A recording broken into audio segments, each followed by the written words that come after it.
changing your life one story at a time. This is the Chicken Soup for the Soul podcast with Editor-in-Chief Amy Newmark. Hey, it's Amy Newmark with your daily dose of Chicken Soup for the Soul inspiration. It's Friend Friday, and that means that today we get to talk to one of my pals, someone in the Chicken Soup for the Soul family. And today we have a very special guest, Julie Isaac, who is one of my favorite people I've met on the internet. I'm one of her 65,000 devoted followers on Twitter, where her handle is, if you'd like to join the fun, is @WritingSpirit. And it's actually Julie who introduced me to Kelly Sullivan Walden, who is the co-author of our recent best-selling book about dreams. And by the way, Kelly is going to be our guest on Friend Friday in a couple of weeks. Now, Julie is a fascinating person from a fascinating family. Her father, Godfrey Isaac, was a high-profile criminal attorney in Los Angeles for decades. And if you live out there, you've definitely heard about him because he was often in the news. And Julie is an award-winning author and a book coach who helps people write, publish, and promote their books. Her WritingSpirit.com blog and website has been helping thousands of writers get published for more than a decade. So, Julie, remind me how you and I got connected, because it really was through the wonder of the internet. Well, Amy, I just one day had this inspiration to connect with you on Twitter, and I was kind of curious about it because, you know, I knew that you were the publisher of Chicken Soup for the Soul, and I didn't have any particular volume that I wanted to submit a story to, but I felt this strong urge to connect with you and had no idea that I was sort of being used to connect you and Kelly. I mean, it was just wonderful how that unfolded. Yeah, it was, because I knew that I was going to make a book about dreams, and I didn't have my dreams expert to work with me on that book. And then you came along at just the right time, introduced me to Kelly, and we were off to the races. And we've always viewed you as the godmother of our book about dreams and premonitions. And I've really loved watching your Twitter feed. And I was so thrilled when I saw that you started your Chicken Soup for the Soul 101 Days of Positivity program. So tell me about that. Well, I was actually listening to an interview with you that you gave for the Think Possible book. And one of the things you suggested was it might be a great idea if you read a story a day for 101 days. That's probably a little bit of tie-in because every book has 101 stories. And it just something inside me, like the inspiration I had to connect with you, something just said, do it. And it was just really strong. And it was also a good time for me because, this year has been a year of loss for me. In the last 10 months, I've lost 3 family members and 5 friends. And it's been stunning. It's been absolutely stunning to lose that many people in my life in that short a period of time. And so the idea of, focusing on these, what are really life-giving stories, was just the right idea at the right time for me. I remember I was doing that interview about Chicken Soup for the Soul, Think Possible, and I just blurted it out. I said to the listeners, read one story a day for 101 days and tell me how your life changes. And sure enough, you started doing this on January 1st, so you are 92 days in. How is it changing things for you? Well, it's wonderful. I've always sort of looked to my own experience to give me strength, and also sort of the stories of the people I know, when they've been through hardship or when they've had wonderful things happen out of the blue. It just sort of gives me hope. And what I'm finding with reading all these stories is that I feel like I'm being filled up with these stories that are giving me strength. It's like having this whole community living inside me to draw from. In these stories are both comforting, to let me know I'm not alone, that I'm not the only one who's had hardship. They give me a perspective because they've faced challenges in many instances much greater than mine, and they've held on. They've thought positive, if you will. They've met the challenge and learned from it and grown from it and let it transform their lives. And I have this feeling, if they can do it, I can do it. That was a much smaller feeling before. And, but now I've got this whole community inside me, sort of cheering me on. Yeah, I feel the same way because I get to read thousands of these stories every year, and I've been doing this for 8 years, and I've read, I don't know, probably 100,000 stories now, 20,000 of which we've published. And here's what I hear from people who have known me a long time, and I don't really know how to take this, but they say, "You're so nice now." I know. I don't know what kind of person I was before, but I do know that reading these stories, it does give you such a sense of perspective because you realize that no matter what problem you're having, someone else has had that problem and overcome it or has had a problem 100 times worse. And it's just so motivating and so inspirational to read these stories. We have one story writer who lost 3 of her limbs, 2 arms and a leg, to flesh-eating disease. And she writes the most upbeat, perky stories. Sometimes she doesn't even mention that she's lost 3 limbs. She's really remarkable. I always think about her no matter what's happening in my life. And it's true. You really do meet a lot of inspirational people in these books. Now, besides Chicken Soup for the Soul, Think Possible, which other books have you been using on your 101 Days of Positivity program? I started off with a couple of books because I thought, 101 days, I'll read maybe, a story or two. But I've become a voracious reader. One thing I've discovered is that you can't read just one. It's like, just one more, just one more, just one more. I've sometimes read 10 stories. I just can't stop. They're wonderful.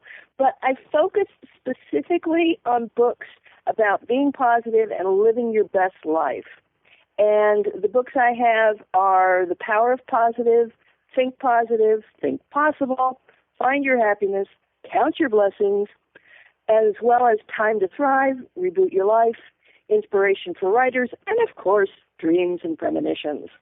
And I focused on using print books because I like to just open them up at random, read a couple of stories, even pick up another book and read them at random, and I just put a little circle at the top of every story I've read so that I can sort of track what I've read before and not be rereading them, even though that's lovely too. That's very cool. I sometimes think that if I have time, I should go back and reread some of our old books. And one of the great things about the podcast is it's allowing me to go back and read our old books and choose my favorite stories to share with people. Do you have any particular favorites that you have found particularly helpful in the books? I do for a time, and then sort of it morphs into new stories. And I do sort of put check marks at the top for stories I loved. But interestingly enough, one of my favorites was one that I saw on your daily email list. And it was a story about 9/11, where a Jewish woman was writing this, talking about being part of her religious community after 9/11 happened, and in her temple they were having a bar mitzvah, the 13-year-old coming of age celebration, and the story he told of connecting with a Holocaust survivor was just so moving and gave such perspective to those who were there that day. And what was amazing in the story of what really happened is that because there was no no-fly zone over the United States for a few days, none of the boy's family could come from other places, but he had this correspondence with this man who had lived through the Holocaust, and he was the only out-of-towner who managed to come to the event, and he spoke there, and it really just moved them, and it moved me to tears. It was just beautiful because that was such a traumatic time in our lives, but also I had a bit of a spiritual experience at the time as well, And so it sort of reminded me of that oneness that we all felt at that time. It was just really moving. You know, I'm reading a lot of stories right now about 9/11. It's interesting that you brought it up because I'm doing the final edits now on a manuscript for Chicken Soup for the Soul, The Spirit of America, which is coming out in June. I wanted to put it out in time for the 4th of July. I felt that this was the right year because it will be the 15th anniversary of 9/11, and also the country has become so politicized, and I was trying to bring back that feeling that we all had after 9/11 when we really were united and we were one. And so it was interesting when we did the call out for stories. You know, we just see what comes in. We don't go into making a book with any preconceived notions. And what was amazing was the high percentage of stories that came in for this Spirit of America book about currently serving military, about military families, about veterans, and about 9/11. And so we are going to have a lot of stories about 9/11 15 years after in this Chicken Soup for the Soul, The Spirit of America book. So it's interesting that you brought it up as one of your favorite stories because I am right now revisiting that feeling of oneness that we had as a nation after 9/11. I remember traveling, and no matter where you went in the country, everybody smiled at everybody because we were all united for that time. And I remember being in San Francisco and having a cab driver refuse my fare when he found out that I was from the New York area. And he said, bring this money back and give it to a fire department, which of course I did. So it's interesting you brought that up. I think that we are so wounded as a nation that we're all still talking about 9/11. That's so true. And what was interesting for me at the time is I was reading a spiritual book because I was doing a lot of prayer and a lot of looking within at the time as well. And I just found this place of peace that was stunning for like several weeks. But when I would look at the TV, when I would think about it, I would feel the feelings. I would feel the grief. I would feel the fear. But when I wasn't focused on it, there was this peace and this joy that just felt like the foundation of my being. And it was a stunning experience, and especially to have it at that time. Yeah, and I think it gave people an outlet, too, to write about it. Now, you've been through so much in the past year that I'm going to make a request of you, and it will be on behalf of all our readers, too. I hope you will write something for us. You're certainly an expert now on what makes a good Chicken Soup for the Soul story, and you are such a good writer, and so I would say tuned in to your own feelings that we'd love to have a story from you about how you lived through that many deaths in your family and among your friends in a 1-year period. Well, thank you. I absolutely will. And I would like to make an admission. I actually tried to write a story for the gratitude book, and I chose to focus on something that was because I've been reading all these stories and these people opening their hearts. And so I focused on something that I haven't really shared publicly yet. And I ran into so much fear and resistance, and I just realized that I was taking for granted all the stories these people were sharing. And I realized how much courage it takes and what a gift it is that they open their hearts so freely and share some of the, worst situations of their life with us, because I learned how it's, I write about a lot of writing and creativity issues, but I realized that, sharing my soul, especially the difficult bits, it really takes a lot of courage. And I just want to appreciate all your writers who share their stories to give us, hope and strength in our own hour of need. And I really wanted to honor them.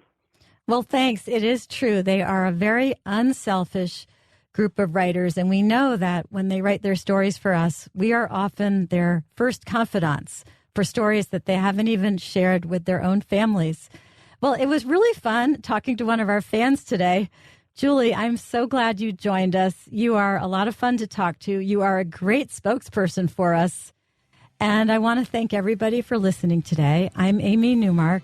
The next time we get together, I'm going to share a couple of stories that will help you realize that you can do anything you put your mind to. And if you want to see the positive thinking books that Julie and I talked about today, including the one